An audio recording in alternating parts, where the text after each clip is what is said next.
Halo keluarga Indonesia, apa kabar Anda hari ini? Senang sekali saya Ayu Sutomo bisa kembali hadir ke hadapan Anda dalam program keluarga yang edukatif dan inspiratif Ruang Keluarga.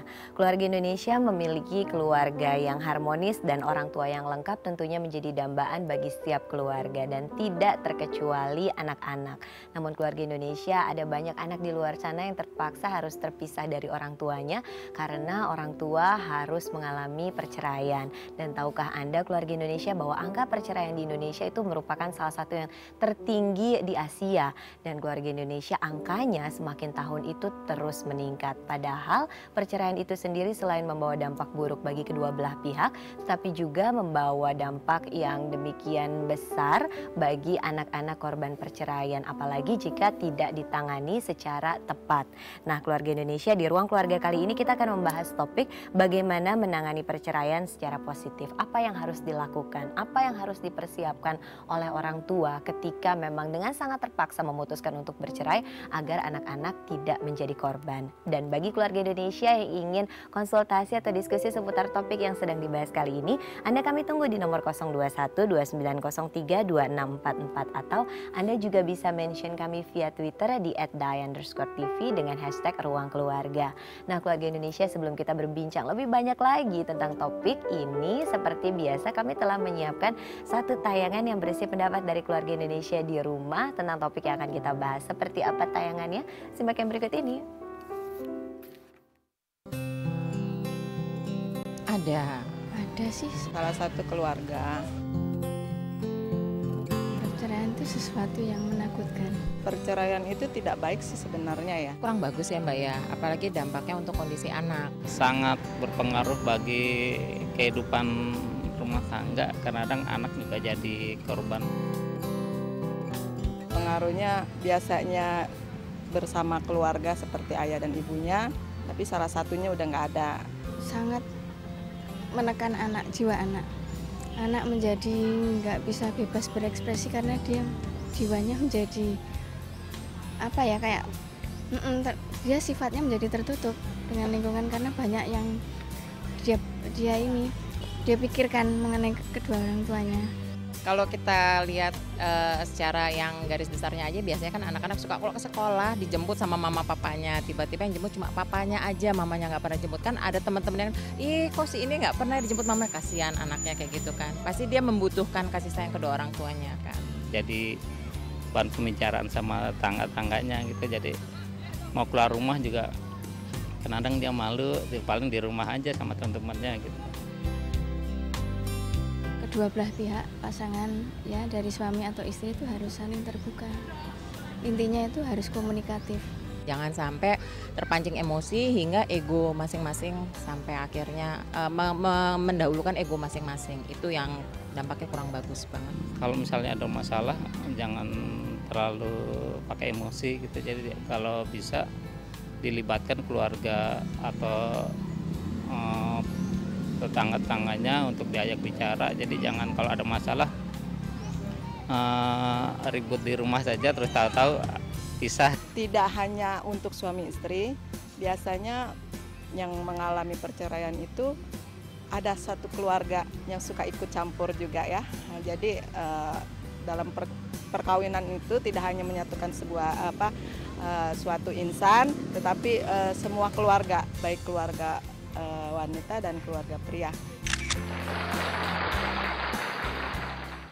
Nah, keluarga Indonesia, itu tadi tanggapan keluarga Indonesia di rumah tentang topik yang akan kita bahas kali ini, yaitu bagaimana menangani perceraian dengan positif. Dan untuk membahas topik tersebut di studio Ruang Keluarga telah hadir seorang tamu istimewa keluarga Indonesia. Kita kenalan dulu ya, di sini ada Mbak Hani Mukhtar Darta yang merupakan Emotional Intelligence Parenting Consultant.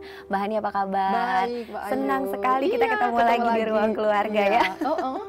Sekarang topik kita adalah tentang bagaimana untuk untuk menangani perceraian secara lebih positif. Betul. Seperti itu. Seperti yang mungkin tadi kita sempat ngobrol-ngobrol ya Mbak, bahwa angka perceraian semakin tinggi di Indonesia pun. Betul. Indonesia urutan pertama di Asia seperti itu ya. Di Asia Pasifik. Di Asia Pasifik untuk angka perceraiannya.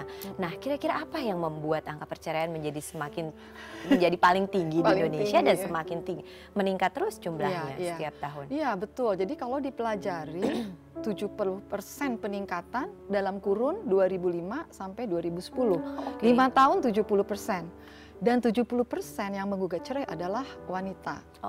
Dan 80% yang bercerai itu adalah perkawinan di bawah 5 tahun. Dan kenapa sampai bercerai? Apa sih pemicunya ya?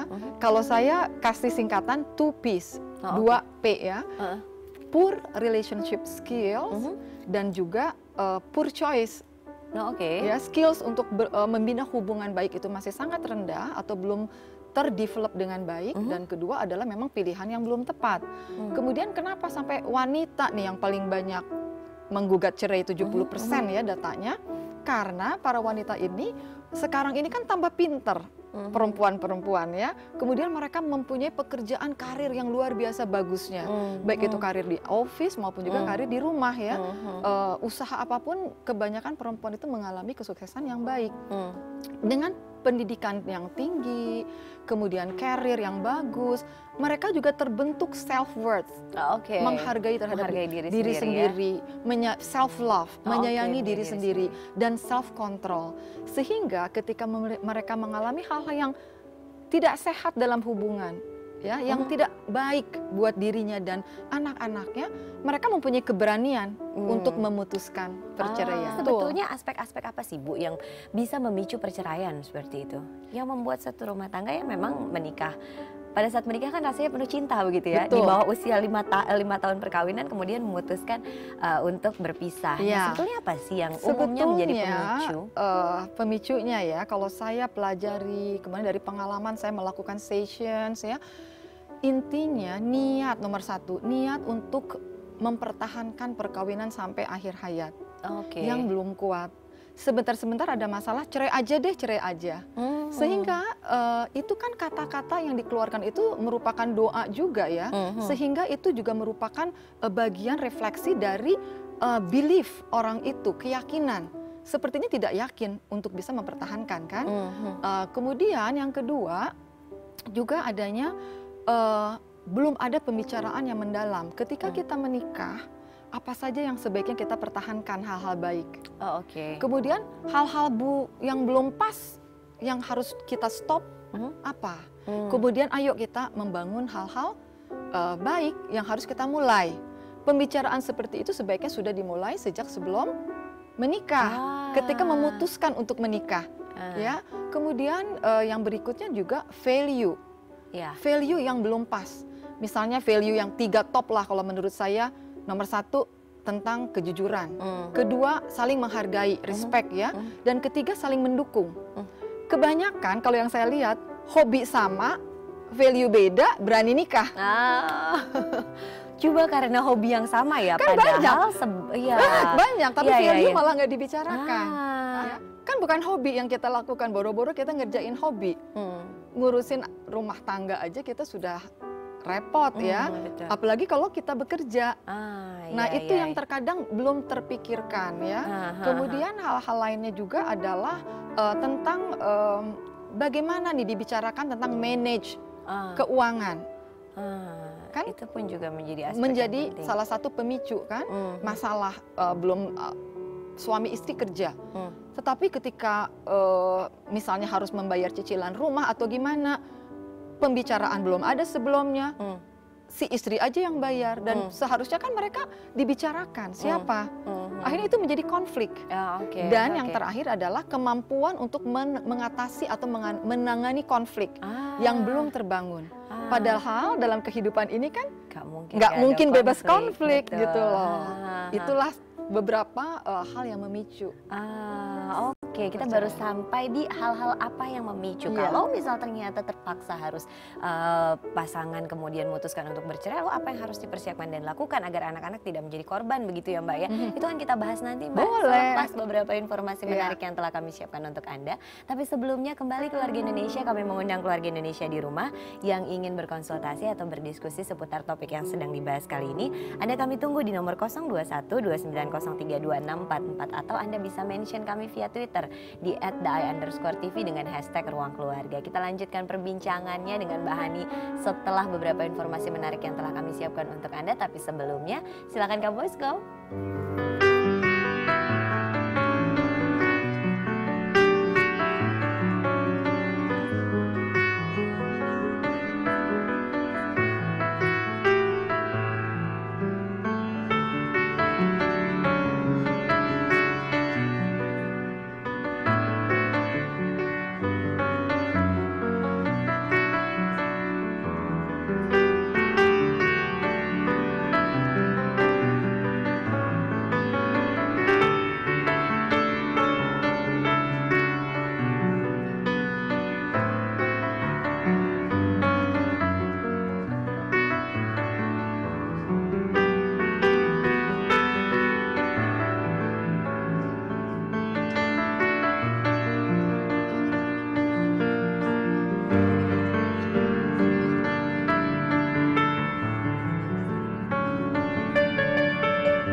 Kembali lagi di Ruang Keluarga dan Keluarga Indonesia, kita lanjutkan perbincangan dengan Mbak Heni di sini. Mbak, kalau misal tadi kita kan sudah berbicara mengenai faktor pemicunya apa. Kenapa angkanya perceraian itu semakin meningkat, semakin tinggi. Nah, kalau kemudian yang terjadi adalah orang tua sudah mengambil keputusan yang mungkin sangat berat, pasti sangat berat adalah untuk berpisah atau bercerai. Sebetulnya apa sih aspek yang harus dipersiapkan oleh kedua belah pihak pasangan suami istri sehingga tidak melibatkan anak menjadi korban gitu dalam situasi jadi tersebut. keputusan sudah diambil ya Mbak ya. Kemudian mereka sudah bercerai. Berarti ketika keputusan itu diambil, seharusnya perceraian itu merupakan jalan terbaik. Oke. Seharusnya mereka merasa lebih senang, lebih happy. Jadi untuk memastikan keadaan dengan anak-anak baik, pasangan ini, either ibu atau bapaknya harus selalu menunjukkan perasaan nyaman setelah bercerai.